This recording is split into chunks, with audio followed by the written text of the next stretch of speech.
Salut, je m'appelle Cosette. Et moi, Mélissa. Nous sommes mamans et nutritionnistes spécialisées en pédiatrie.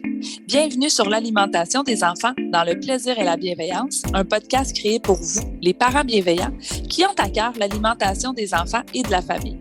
Notre mission est de vous accompagner dans les défis qui peuvent parsemer le chemin de la découverte alimentaire. Seul ou en compagnie d'invités, nous partagerons trucs et conseils pratiques à déguster tout en étant sur la route, en train de plier une brassée ou en relaxant avec un bon café réchauffé.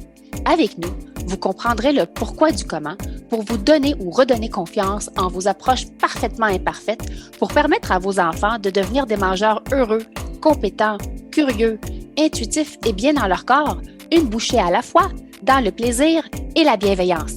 Bonne écoute!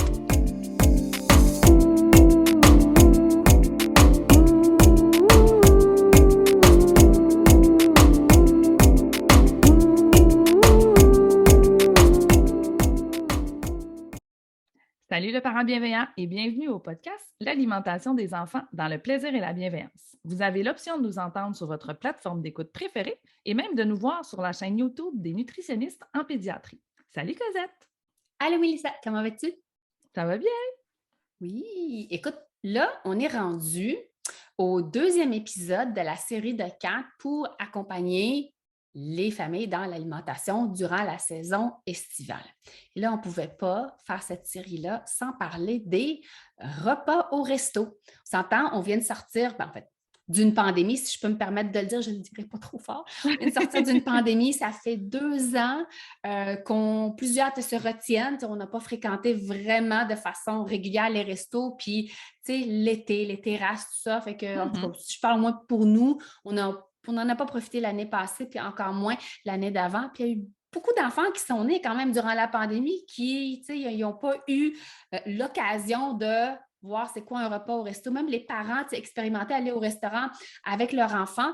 Alors, cet épisode-là, c'est vraiment autant pour les tout-petits que pour les plus vieux, pour vous accompagner un petit peu sur comment gérer les sorties en resto durant l'été, lorsqu'on est en vacances, lorsqu'on a de jeunes enfants. Alors, on va y aller par étapes avant d'arriver au restaurant. Qu'est-ce qu'on fait? Première des choses, je pense que le mot revient souvent, planification. Ben oui. Le choix du resto. Quel restaurant je vais choisir selon le moment de la journée? Est-ce que c'est un restaurant où l'ambiance, elle est beaucoup plus calme, où est-ce qu'on s'assoit, les adultes, un verre de vin, il y a 3-4 services avec des jeunes enfants, ou est-ce que c'est un restaurant où c'est rapide, on rentre, on sort, c'est fini, c'est réglé? Et qu'est-ce qu'on fait lorsqu'on est en vacances? Donc, on visite une région. Comment on gère ça au niveau du resto quand on veut découvrir les spécialités du coin et tout? Fait que la première chose que je vous dirais, c'est ajuster vos attentes selon le choix du resto.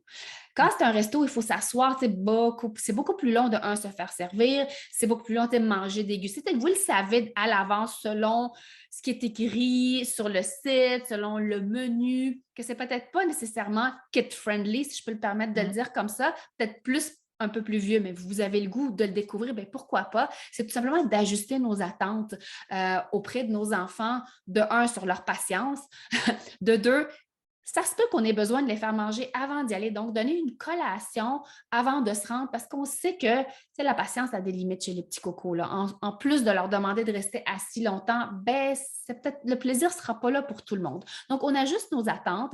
On peut les faire manger un petit peu avant lorsque c'est un restaurant où ça va être un petit peu plus long.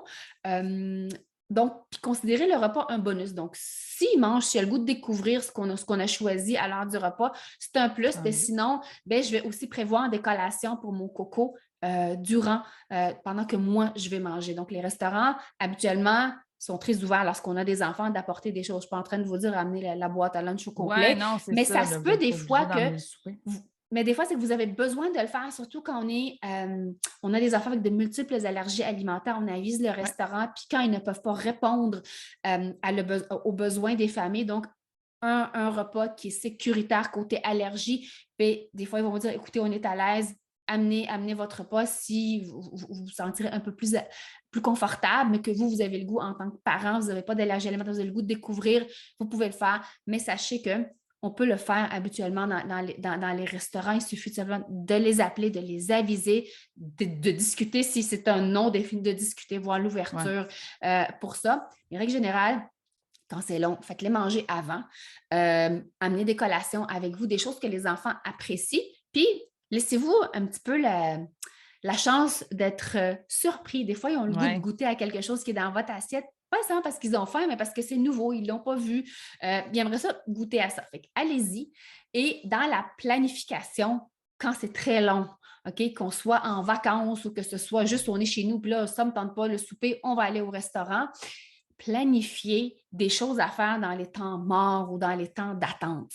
Nous, on s'est fait avoir plusieurs fois. On arrive, on n'avait pas réservé. Okay? Quand la planification a pris le bord, on arrive là, le line-up est de 20 minutes. Okay? Là, il faut trouver quelque chose pour faire attendre les enfants. Très souvent, il y avait un des adultes qui attendait, l'autre était à l'extérieur pour faire bouger un petit peu les enfants, les faire courir, juste les faire dépenser un petit peu de l'énergie pour pas qu'ils restent vraiment dans le même décor, dans la même pièce qui est fermée souvent lorsqu'il est dans la file d'attente. L'autre chose, une fois qu'on est assis, pour tuer un petit peu le temps mort, si on n'a pas regardé le menu à l'avance, parce qu'une des planifications, une des choses à faire, c'est d'essayer de regarder le menu à l'avance avec l'enfant, ceux qui sont un petit peu plus vieux, pour décider, bien écoute, on a tel choix, tu n'es pas capable de décider encore, rendu sur place, sache que c'est en tel et tel choix qu'on va décider. Ça peut être selon votre budget. Hein, tantôt, ce que tu me disais là, avant qu'on enregistre, c'est qu'il y a des enfants, tu sais, je ne sais pas, il y a 6 ans, il a décidé qu'ils mangeaient le filet mignon à l'assiette qui vaut 60 $. Fait que des fois, selon le budget, on peut cadrer. Ben là, aujourd'hui, on va aller entre ce choix-là ou ce choix-là. Puis laisser quand même une certaine latitude à l'enfant. Tu sais, entre 3-4 choix, on va y aller là-dedans. Puis il n'est pas obligé de rester dans le menu enfant non plus. Hein? On peut voir selon les choix, justement. Oui, moi, je m'en vais toujours voir, bon, c'est quoi le menu enfant, mais si des fois, je fais, ah, mon Dieu, OK, non, là-dedans, on dirait que je ne suis pas sûre. Mais là, je vais aller voir, je connais en effet mes filles, puis là, je vais aller voir un peu dans le menu. Est-ce qu'il y a des choses que, bon, OK, ça, on est capable, puis même s'ils ne mangent pas tout, là, on va être capable de combiner peut-être des entrées ou des choses qu'ils vont réussir à être satisfaites puis à être nourris. Mais oui, il y a toujours des menus souvent pour enfants, mais ce n'est pas obligé non plus de rester tout le temps là-dedans. Là. Non. Puis si votre enfant a le goût de prendre quelque chose sur le menu enfant, puis là, je vais lancer quelque chose, c'est pas pour dire que c'est juste ça qu'il y a sur les menus, mais tu sais, des croquettes avec des frites. Très souvent, on va le voir. Moi, mes enfants, ils détestent ça. Ils n'aiment pas ça. Fait que, moi, ça a toujours été aller vers plus le menu adulte, puis quand, bon, ils vont prendre séparé de mon assiette, ou on prend une assiette d'adulte, puis que les enfants mangent, ils vont séparer. Bon, comme tu dis, des fois, des entrées, 3-4 entrées, ils sont bien contents de cette façon-là. Donc, de ne pas vous confiner nécessairement au menu enfant, mais si votre enfant a le goût, vous avez choisi déjà le restaurant, puis s'il a le goût d'y aller vers le menu enfant, allez-y. C'est vraiment de ne pas contrôler nécessairement, mais de structurer le choix des enfants. Fait que là, lorsqu'on dit temps mort, temps d'attente, fait qu'on a regardé le menu. Des fois, certains restaurants vont vous donner un apron avec 3-4 crayons, mais moi, je dis planifier un petit peu plus que 3-4 crayons qui ont eu la vie dure. Puis des fois, les napperons, selon l'âge de l'enfant, c'est trop bébé ou c'est trop vieux. Des fois, tu as comme un point à point. Tu sais, un enfant de 18 mois, point à point, là, c'est trop. Un tic-tac-toe, tu sais, ils ne comprennent pas encore trop le principe, mais de planifier, moi, j'avais toujours dans mon sac un gros sac d'activités qui était exclusif au restaurant. Donc, je ne le sortais jamais, sauf lorsqu'on était au restaurant, pour garder le côté le fun, le côté ludique. J'arrive au restaurant, j'ai accès à ce jeu-là. Puis très souvent, j'allais au Dollarama, OK? J'allais acheter des cahiers pour colorier, mais qui étaient vraiment différents de ceux que j'avais à la maison. Des nouveaux paquets de crayons qui étaient, à l'effigie de personnages qu'ils aimaient. Mes enfants aimaient aussi des napperons qu'on pouvait colorier là, de plus en plus. Là. Mais tu sais, un napperon qu'on colore, puis après ça, on le met dans la laveuse, il se lave, on peut recommencer. Vous en avez même aussi, là, parce que quand on est en vacances, on n'a pas nécessairement accès à une laveuse, mais vous en avez aussi que vous pouvez les colorier, puis après ça, ça se nettoie avec de l'eau, là, une guenille, puis de l'eau, puis ça se nettoie. Moi, je pense beaucoup à tout ce qui est jeux, justement, format sacoche, là. Tous les jeux de cartes, il y en a vraiment beaucoup, là. Pensez au double, nous, on a des défis nature, puis là, je regarde parce que je les ai tous en avant de moi. Le Uno, quand ils sont un petit peu plus vieux, justement, là, vous pouvez sortir sortir ça, puis ça permet justement de passer le temps. Puis là, je ne viens pas de sortir le jeu de société en plein milieu de la table au resto. Là. Ça ne prend pas trop de place, mais ça permet, nous, on les a toujours dans la voiture, justement, quand on part longtemps, parce que c'est quelque chose qui se traîne bien puis qui occupe bien. Oui. Sais-tu, moi, ce qui marche tout le temps, depuis qu'ils sont tout petits, depuis que mon plus jeune a 2 ans jusqu'à là, ils attendent les prochaines vacances pour voir qu'est-ce que je vais avoir mis dans mon sac, c'est je prends toujours des photos. Tu sais, on est à l'ère du numérique, on prend plein de photos avec nos téléphones, puis c'est rare qu'on développe, mais moi, je me fais comme mission. Avant les vacances, je vais développer quelques photos drôles, tu sais, une pose qui est bizarre, que tu n'es pas à ton meilleur dans une photo, mais c'est pas grave, mais que je vais plastifier. Puis là, j'ai des crayons, c'est effaçable. Fait que là, l'enfant va dessiner des lunettes, va mettre des chapeaux, vont mettre des moustaches, vont comme déguiser la personne qui est là. Mais ils ont un fun fou de faire ça, puis c'est effaçable, tu effaces, puis tu recommences. Mais moi, je fais une série à chaque année, puis ça, là, c'est qu'est-ce qui pogne le plus, même encore là, parce qu'ils n'ont aucune idée c'est quoi la photo que je vais sortir. Des fois, c'est une photo d'un bonhomme qui écoute à la télé, c'est pas grave, mais des fois, c'est des photos de nous. C'est ça. Puis quand il était bébé, tu sais, des photos quand il était petit, puis de quoi il avait l'air. Fait que là, ils essaient, écoute, ils ont un fun fou de un, c'est parce que c'est de l'inconnu, deux, c'est la surprise, ils sont bien contents. Fait que là, honnêtement, c'est pas compliqué, là, j'ai la machine pour plastifier. Les petites photos, puis des crayons effaçables chez Dollarama, mais ça, c'est le jeu que mes enfants préfèrent. Il y a aussi le jeu roche-papier-ciseaux. Tu sais, on joue à roche-papier-ciseaux seulement dans des temps que c'est difficile l'attente pour les enfants. Fait qu'on va jouer à ça. Le jeu avec les doigts, avec le pouce, la petite bataille des positions, on le fait là. Ou l'autre jeu, ça, c'est quand on voulait développer le langage chez les tout-petits. OK, là, moi, j'ai reconnu un objet dans le restaurant. J'ai sélectionné un objet dans le restaurant. Pose-moi des questions pour me dire, puis je peux répondre juste par oui et par non, puis il faut que tu devines qu'est-ce que j'ai choisi. Mettons, je ne sais pas, moi, c'est la sacoche de la madame qui est en avant de moi. Est-ce que c'est carré? Non. Est-ce que c'est rond? Oui. Est-ce que c'est rouge? Oui. Fait que là, il faut qu'il devine c'est quoi. Fait que ça permet de jaser avec l'enfant, on connecte avec lui, puis d'un autre côté, bien, ça développe un petit peu le langage. Fait que selon l'âge de l'enfant, on ajuste un peu le jeu, mais vous voyez où est-ce que je veux en venir. C'est tout simplement pour éviter les temps morts chez les cocos. Fait que ça, c'est côté planification. Est-ce que j'ai oublié quelque chose pour la planification? Mais je pense que je ne suis pas pire. Je pense que non. Puis, puis tu l'as bien dit, là, puis on en a parlé avant de faire l'enregistrement. Moi, surtout quand je m'en vais, comme je disais, dans d'autres régions, là, je ne connais pas les restaurants. Puis, tu sais, des fois, les chaînes peut-être qu'on connaît dans notre région, ils n'existent pas dans les... Fait que moi, je vais toujours faire une petite recherche sur les Internets selon où est situé notre hôtel ou le camping, peu importe. C'est quoi les restaurants qu'il y a dans cette région-là? J'en ai parlé plus tôt avec Cosette aussi. On est dans une période là, où le manque de personnel va affecter vos activités, puis beaucoup la restauration. On a parlé du temps d'attente. Ça se peut que le temps d'attente soit beaucoup plus long. Ils font ce qu'ils peuvent. Puis même si on a des enfants, c'est ça, eux, ils font du mieux qu'ils peuvent, mais des fois, ça va peut-être être plus long qu'à l'habitude. Fait que c'est pour ça qu'on vous dit planifier. Moi aussi, on s'est fait avoir, là, il y a 2 ans dans nos vacances, devant des restaurants que quand on est sur le site Internet, c'est écrit que c'est ouvert le lundi ou que c'est ouvert le mardi. Et on arrivait au restaurant, j'avais tout planifié, je le savais que c'était un menu qui serait correct pour les enfants, pour tout le monde. On arrivait, désolé, on est fermé, dû à un manque de personnel. Fait que, je peux pas, là, rendu là, il faut qu'on se met de bord un peu. Fait que des fois, ça peut peut-être valoir la peine. Un petit message, maintenant, avec les réseaux sociaux, ça peut être un petit message. Est-ce que votre horaire, une semaine avant de partir, là, nous, on va être là de telle date à telle date, est-ce que vous allez être ouvert? De toujours avoir des plans B aussi, justement, pour vous retrouver le moins possible à vous, comme parents, de voir, justement, vous adapter. Si vous, ça crée un stress chez l'enfant, puis là, tout ça va débouler, puis c'est comme je disais, là, des fois, juste pour un souper au resto, ça peut dégénérer quand même assez rapidement. Donc, c'est pour ça qu'on vous parle beaucoup du avant, parce que quand on parle de planification, vous n'avez pas besoin de devenir géo puis que tout est planifié. Là. On veut plein de flexibilité puis d'improvisation pendant les vacances. Mais un petit minimum d'improvisation va vous permettre de vivre beaucoup moins de stress puis d'avoir des meilleurs moments avec vos enfants, autant pour le resto que pour les autres activités là, que vous allez justement vouloir faire avec eux. Là. Parfait. Ça, c'est côté planification. Puis lorsque vous regardez un petit peu le choix du repas que vous avez choisi pour vous, pour votre enfant, vient le temps de commander.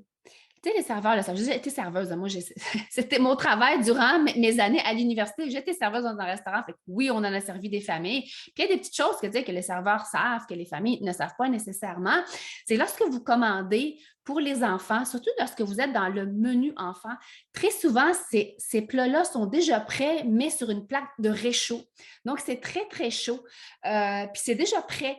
Mais parfois, non, tout dépendamment, ça dépend c'est quoi le choix. Il y a certains restaurants qui vont offrir des filets de saumon, ça, c'est clair que c'est pas trop cuit à l'avance, mais quand c'est des pâtes, règle générale, c'est pas mal prêt, puis c'est sur un réchaud parce qu'ils savent que c'est l'heure où les familles arrivent, ils veulent pas faire attendre des cocos. Fait que soit vous leur dites, écoute, moi, je vais commander une entrée et un repas, mais est-ce que c'est possible d'avoir les entrées et les repas des enfants en même temps parce que notre enfant a faim? La deuxième raison pourquoi commander le plat de l'enfant assez rapidement ou parmi les premiers à recevoir, c'est que les assiettes sont vraiment chaudes. Si vous l'avez remarqué, ils déposent l'assiette, vous voulez la pousser, vous dites hey, mon Dieu, c'est donc bien chaud, ne touche pas l'assiette. C'est parce que c'est sur des réchauds. Fait que ça va permettre, imaginez-vous si l'assiette est chaude que dans l'assiette, OK? Alors, c'est vraiment important, je crois, de tout simplement la commander, puis attendre un petit peu le temps de dire, bon, on va brasser les pâtes. C'est des pâtes qui ont pris, puis on va voir la vapeur monter. C'est vraiment très chaud. Fait que si on veut que notre enfant soit capable de manger dans un délai raisonnable avant que ça dépasse le niveau de sa patience, de les commander à l'avance. Et tu sais, lorsque vous êtes en vacances, vous êtes à l'extérieur de votre région, c'est peut-être le temps de découvrir des plats locaux. C'est le temps aussi de peut-être dire à l'enfant, ben, écoute, regarde, ici, leur spécialité, je ne sais pas moi, c'est les fruits de mer. Ça serait peut-être le fun. On va commander une assiette de fruits de mer, malgré qu'il a son plat de pâtes, parce que pour lui, juste des fruits de mer, c'est peut-être trop de nouveautés pour lui, mais de lui en parler. Si la nouveauté, il y a quelque chose de local, leur spécialité, c'est les fruits de mer. Moi, mon coco, c'est comme ça qu'il a découvert les moules et les crevettes. On était aux îles de la Madeleine. Puis lui, c'était juste des pâtes, il ne voulait rien savoir. Mais quand il a vu l'assiette, c'était magnifique, c'était beau. Puis vraiment, on dit, mon Dieu, ça goûte pas comme chez nous, à Montréal. Fait que là, il a voulu y goûter, puis il a découvert il ne s'attendait pas à ça. Lui, il avait fait une association. Ça a l'air de ça, arc, ça doit être arc dans la bouche. Mais il a voulu y goûter. Puis des fois, ça peut être aussi juste des pizzas locales sur des fours à bois. Ça peut être n'importe quoi d'autre, une sorte de pâte différente. Ça peut être des gnocchis faits différemment, de forme, pas de forme, mais de grosseur différente, dans une sauce qui est différente. Alors, souvent, les restos, il y a comme des spécialités. Peut-être leur demander c'est quoi la spécialité locale, si vous avez le goût de partager le plat, toute la famille ensemble, bien, pourquoi pas? Donc, les enfants sont beaucoup plus enclins à goûter à la nouveauté lorsqu'on est à l'extérieur de la maison, on est en vacances, ils ressentent notre zénitude, ils savent qu'on est en vacances, qu'il va quand même manger, pas obligé juste de manger à la nouveauté. Mais ça permet quand même de réveiller un petit peu la curiosité des enfants lorsqu'on est en vacances, que ce soit chez nous, un nouveau resto, un nouveau plat, ou surtout lorsqu'on est à l'extérieur de notre région. Fait que nous, on peut faire des belles découvertes, mais votre enfant aussi peut en faire. Donc, l'encourager. Puis je trouve ça le fun quand tu dis de le partager, justement. C'est pas de tout mettre ça puis de s'attendre à ce que lui se commande quelque chose qu'il va avoir, mais c'est de venir le proposer. Vous aussi, vous allez le découvrir. Encore une fois, ça diminue un peu les attentes sur l'enfant parce que s'il goûte puis finalement, il n'aime pas ça, vous ne venez pas nécessairement de dépenser 15 ou 20 $ sur un repas que finalement, il ne mangera pas parce qu'il ne l'aime pas. Fait que lui, ça lui enlève aussi cette pression-là parce que veut pas après ça, nous, comme parents, si c'est des expériences que vous avez vécues, vous allez peut-être être moins enclin à les laisser déterminer ce qu'ils vont commander parce que, ouais, mais là, je ne te commanderai pas ça si tu ne le manges pas. Parce qu'il y a des sous, là, puis on le comprend, là. Donc, de venir le proposer, de faire, hey, on va se prendre une assiette, c'est nouveau, moi non plus, je ne connais pas ça. On va y goûter, puis peut-être que vous le connaissez, vous allez faire, hey, moi, je trouve ça vraiment bon. Fait que, tu sais, c'est vous qui le commandez. Fait que, comme je disais, l'enfant n'aura pas la pression de, ouais, bien là, c'est la seule affaire que je vais pouvoir manger si j'aime pas ça. Tu sais, des fois, quand il faut venir faire des choix, vous avez peut-être des enfants qui ont bien de la difficulté à faire des choix. Fait que d'en profiter pour que ce soit des activités que vous pouvez faire pendant les vacances. On essaie, oui, quelque chose de nouveau, mais des fois, c'est de dire, hey, je le sais que mon enfant, ça, il n'a jamais goûté. Je suis certaine qu'il pourrait peut-être aimer ça. Bien, je ne vais pas nécessairement venir lui demander à lui, mais on va le proposer, on va le faire à 4, à 5, peu importe combien vous êtes, ou à 3 dans votre famille. Mais ça aussi, ça enlève une pression à l'enfant. Puis vous aussi, comme je vous disais, ça vous donne peut-être un petit peu plus cette motivation-là à le laisser découvrir. Comme je disais, des fois, on parlait du budget, là. On n'a pas nécessairement un budget illimité pour les laisser commander un peu tout, puis c'est pas grave, on va gaspiller. Bien, pas c'est pas grave, on gaspille, mais tu sais, dans le sens, on ne veut pas non plus le forcer à finir son assiette parce que ça m'a coûté tant de sous, là. Fait qu'enlever aussi cette pression-là pour que vous puissiez ajuster vos attentes à vous, là, comme parents. C'est l'option, souvent vous me voyez à la maison, mes repas sont au centre de la table. Est-ce qu'on est obligé de faire pareil au restaurant?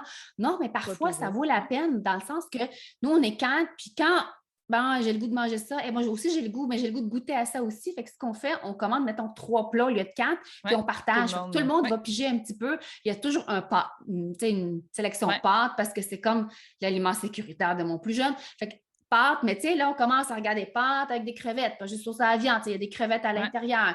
Puis 2 autres, mettons, des calmars, des choses différentes qu'on sait que nous, les adultes, on va le manger, on apprécie, mais ça lui laisse l'occasion de goûter, d'expérimenter autre chose. Donc, oui, vous pouvez faire la même chose, mais vous n'êtes pas obligé.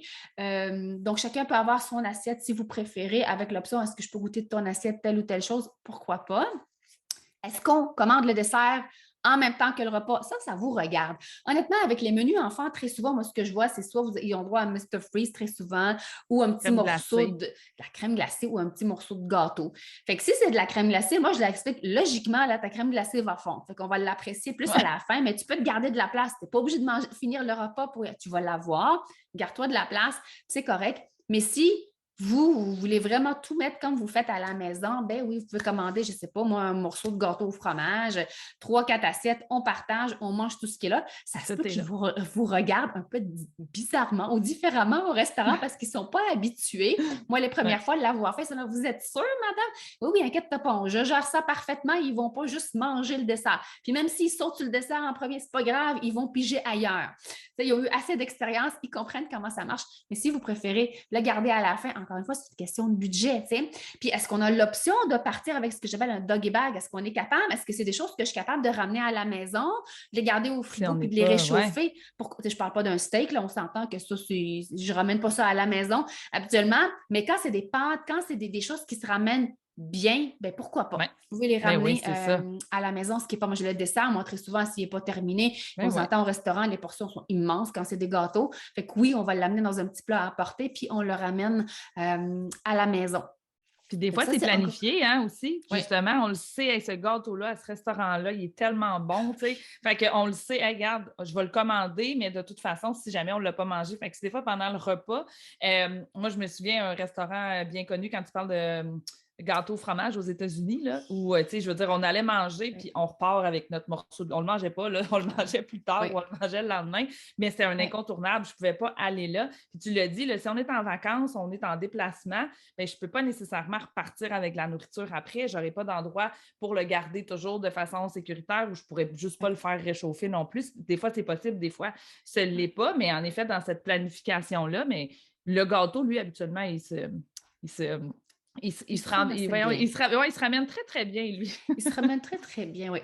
Donc là, les enfants mangent.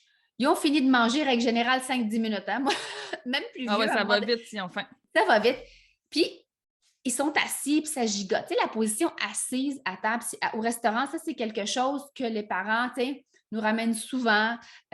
Si ça vous êtes en pandémie les 2 dernières années avec un jeune enfant puis il n'a jamais été au restaurant, les choses auxquelles il faut penser, c'est est-ce que j'amène mon petit rehausseur, j'amène mon petit booster avec moi? Pour les plus jeunes, je vous dirais oui. Pour les un petit peu plus vieux, lorsqu'on a dépassé l'âge d'un an, en règle générale, la chaise, elle est quand même bien. Mais pour les plus jeunes qui sont de petits formats, bien, des fois, la chaise n'est peut-être pas adaptée à votre coco. Mais ça, vous pouvez, un petit coup de fil, ils vont vous le dire au téléphone, mais si vous en avez une qui se nettoie bien, qui s'amène bien, allez-y. Si vous l'avez oublié, bien, écoutez, on s'arrange avec ce qu'on a. C'est sûr que sur une banquette assis à genoux, c'est plus confortable que sur une chaise assis à genoux. Puis on approche la table de l'enfant parce que c'est impossible que le dos soit à côté sur une banquette. Même moi, en tant qu'adulte, je ne peux pas manger mon dos, c'est trop loin pour moi.